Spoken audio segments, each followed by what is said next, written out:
लड़कियों के पढ़ने पर इतने सवाल क्यों? अजीब सवाल है ना? लेकिन आज भी ये सवाल हमारे भारत देश के कई हिस्सों में जिंदा है। सावित्रीबाई और ज्योतिराव फूले का भी यही सवाल था और ये उन दोनों की कहानी है जिसमें हम आपको बताने वाले हैं कि उन्होंने इस सवाल के लिए क्या क्या किया। आज हम देखने वाले हैं कि कैसे एक कपल ने सोसाइटी से लड़कर ही सोसाइटी में एक बहुत बड़ा चेंज लेकर आया। आने वाले कुछ मिनट्स में हम आपको सावित्रीबाई, जो कि फर्स्ट फीमेल टीचर थी, उनके बारे में बताएंगे और बताएंगे सावित्रीबाई के अनफॉरगिवेबल क्राइम के बारे में। तो इन सब सवालों के जवाब के लिए वीडियो के एंड तक जुड़े रहिए हमारे साथ और ऐसे ही इंस्पिरेशनल और एजुकेशनल वीडियो के लिए चैनल को ज़रूर सब्सक्राइब कीजिए। सावित्रीबाई फूले, टेक्स्ट बुक में हम सभी ने इनका नाम ज़रूर सुना है। सावित्रीबाई का जन्म 3 जनवरी 1831 को महाराष्ट्र के नायगांव में हुआ था। उनका पहला नाम सावित्री था, लेकिन उनके पति ज्योतिराव फूले ने उनका नाम सावित्रीबाई रखा। सावित्रीबाई की शादी 1840 में ज्योतिराव के साथ हुई थी, जब वो केवल 13 साल के थे और सावित्री 10 साल की।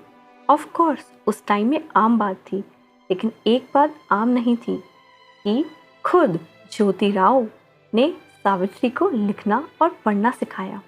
और उनके मन में भी एक ही सवाल था, लड़कियां आखिर स्कूल क्यों नहीं जाती? Let me explain.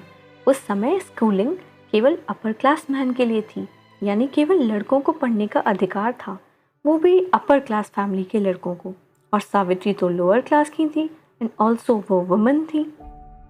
सावित्रीबाई और ज्योतिराव दोनों को इसी इनजस्टिस और स्टबन सोसाइटी से दिक्कत थी, जिसे बदलने के लिए उन्होंने बहुत बड़े स्टेप्स लिए और पूरी सोसाइटी के अगेंस्ट हो गए। और उन्होंने ऐसे ही सोसाइटी में चेंज लाने की शुरुआत की। बस यहीं से कहानी शुरू हुई और अपनी शादी के 8 साल बाद ही उन्होंने एक स्कूल सेटअप किया, जो कि इंडिया का फर्स्ट स्कूल था गर्ल्स के लिए। और ये स्टेप पूरी इंडियन सोसाइटी के अगेंस्ट था। और इतना बड़ा इनिशिएटिव, इसके लिए तो बड़ा सपोर्ट चाहिए था, लेकिन उनको सपोर्ट दूसरों से मिलना तो दूर की बात, खुद के घर से भी नहीं मिला। उनके खुद के घर वालों ने उनको आउटकास्ट कर दिया और उनके फादर ने उनको घर से निकाल दिया। लेकिन बेसहारा और लाचार बनने की जगह उन्होंने करेजियस स्टेप लिए और उसके बाद उन्होंने एक और स्कूल खोला दलित्स के लिए, और फिर एक और ऐसे ही करते करते 18 स्कूल्स खोल दिए। उनके लिए ये गेम जैसा हो गया था, प्रॉब्लम्स को फेस करके आगे बढ़ते रहो और बेहतर बनते रहो। 1848 में उनके पास 8 लड़कियां पढ़ने आती थी, वहीं 1851 में वे बढ़कर 150 हो गई। और 1852 में तो एक आर्टिकल छपा जिसमें लिखा था कि ज्योतिराव गर्ल्स स्कूल में 10 गुना ज़्यादा लड़कियां हैं बॉयज़ गवर्नमेंट स्कूल से, और अगर ऐसा ही चलता रहा तो लड़कियां एग्ज़ाम्स में बॉयज़ से भी ज़्यादा बेहतर परफॉर्म करने लगेंगी। और इस तरीके से 3 ही सालों में लड़कियों ने अपनी हज़ारों साल की इनइक्वालिटी को कवर अप कर लिया। Of course girls are smart ना। और एक बात, जो इन्होंने दूसरा स्कूल खोला था वो एक मुस्लिम आदमी के घर में था और उसकी वाइफ फातिमा शेख इंडिया की फर्स्ट फीमेल मुस्लिम टीचर बनी। और एक इंटरेस्टिंग बात मैं आपको बताऊं, सावित्रीबाई एक एक्स्ट्रा साड़ी हमेशा अपने साथ लेकर जाती थी और इसका रीज़न बहुत ज़्यादा शेमफुल है। जब वो पढ़ाने जाती थी तो रास्ते में लोग उनके ऊपर पत्थर, कचरा, इवन गोबर तक फेंकते थे और स्कूल पहुंचते पहुंचते उनके सारे कपड़े ख़राब हो जाते थे। इसीलिए वो एक एक्स्ट्रा साड़ी लेकर चलती थी और स्कूल जाकर कपड़े चेंज करके पढ़ाना शुरू करती थी। This shows the dedication. वो कहती थी, मैं एक पवित्र काम कर रही हूँ अपनी छोटी बहनों को पढ़ाकर, और ये जो पत्थर है ये फूल की तरह मेरे ऊपर लगते हैं। और उनकी लड़ाई किसी और से नहीं बल्कि इनइक्वालिटी से थी। उनका गुस्सा लोगों के लिए नहीं बल्कि इनजस्टिस के लिए था। और ये दोनों लोगों ने एंड तक हिम्मत नहीं हारी और अपनी लास्ट ब्रेथ तक लड़ते रहे और अपनी एम पर डटे रहे। जब ज्योतिबा 1819 में गुजर गए, सावित्रीबाई ने भी सती प्रथा के अकॉर्डिंग अपना देह त्याग दिया।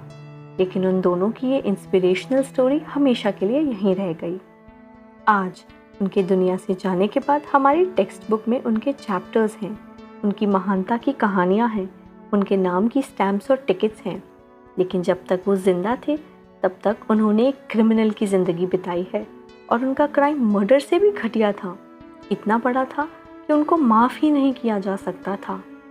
और उनका क्राइम था कि वो पहले थे, और हर जगह पहले कदम उठाने वाले व्यक्ति को एक प्राइस चुकाना पड़ता है, क्योंकि हम जिस सोसाइटी में रहते हैं उसमें कोई चेंज एक्सेप्ट नहीं करना चाहता। हमारी सोसाइटी किसी तरीके का बदलाव नहीं चाहती। हमारी सोसाइटी समझना ही नहीं चाहती कि कुछ चेंजेस कितने इम्पोर्टेंट हैं हमारी सोसाइटी के लिए, जो इसे और बेहतर बना सकते हैं। आज सालों बीत चुके हैं और ये फैक्ट है कि लड़कियां ज़्यादा स्कूल अटेंड करती हैं लड़कों से, और ये भी फैक्ट है कि 10th के बाद 57% लड़कियों से ड्रॉप आउट करवा दिया जाता है, क्योंकि क्या ज़रूरत है लड़कियों के पढ़ने की। ये फैक्ट है, लोग चाहते हैं कि उनका बेटा उनकी फैमिली नेम को आगे बढ़ाए, लेकिन लड़कियां थोड़ा बहुत पढ़कर बस घर चलाएं, क्योंकि क्या ज़रूरत है लड़कियों को पढ़ाने की। ये फैक्ट है कि सो कॉल्ड मॉडर्न फैमिलीज़ जो अर्बन एरियाज़ में हैं वो टेंशन में आ जाती हैं जब उन्हें पता चलता है कि उनकी बहू अपने पैशन और अपनी पढ़ाई को कंटिन्यू रखना चाहती है और अपने करियर को परस्यू करना चाहती है, क्योंकि क्या ज़रूरत है लड़कियों को पढ़ने की। क्योंकि लोगों का असली डर है कि क्या इसको हस्बैंड अपने स्टैंडर्ड का मिलेगा या नहीं। क्या होगा अगर उसका हस्बैंड उससे कम कमाता हुआ तो? क्या होगा अगर उसकी हायर एजुकेशन से उसके हस्बैंड का ईगो हर्ट हो गया तो? ट्रुथ इज, लोग लड़कियों के करियर से ज़्यादा लड़कियों के फ्यूचर इमेजिनरी हस्बैंड के लिए परेशान हैं। अगर ये क्वेश्चंस आपके घर में कॉमन नहीं हैं तो बड़े लकी हो आप, लेकिन अपने आसपास आपको शायद ऐसी सिचुएशन मिल जाएगी या इससे भी ख़राब। तो thank your parents and respect the opportunity कि आपको ये मौका मिला है। अब सोचो कि अगर ये सिचुएशन आज है तो 200 साल पहले की सिचुएशन क्या रही होगी। कैसे कैसे सवालों के जवाब ज्योतिबा और सावित्रीबाई ने फेस किए होंगे अपनी पूरी ज़िंदगी में। लेकिन इन सब सवालों का जवाब है उनकी पूरी लाइफ। इंडिया की हर लड़की का एक थैंक्स आज सावित्रीबाई ओन करती हैं। आज वही रीज़न है कि इंडिया में लड़कियां स्कूल जा पा रही हैं, उनको ये प्रिविलेज है।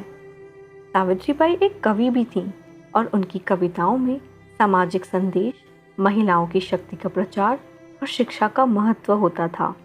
उनकी कविताएं समाज में जागरूकता और सुधार की दिशा में लोगों को प्रेरित करती थीं।